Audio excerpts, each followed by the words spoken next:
Navega, es tu barco, para Lara. Ni plantamos los árboles, ni esperamos pacientes que llegaran al cielo, ni talamos los troncos, ni hicimos los tablones para hacer las cuadernas, ni los redondeamos para que fueran mástiles que sujeten las velas, ni horadamos la tierra para buscar mineral, ni forjamos los clavos, las cadenas, el ancla, ni sembramos el cáñamo, ni trenzamos las cuerdas. No lo hicimos.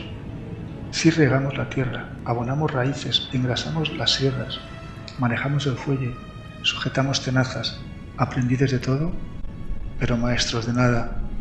Hiciste tu barco sola debes navegar el mar que a voces te llama. Nosotros ya contemplamos desde nuestros cascarones las profundas turbulencias que va dejando tu estela, que se cruzará con otras, pero también con las nuestras.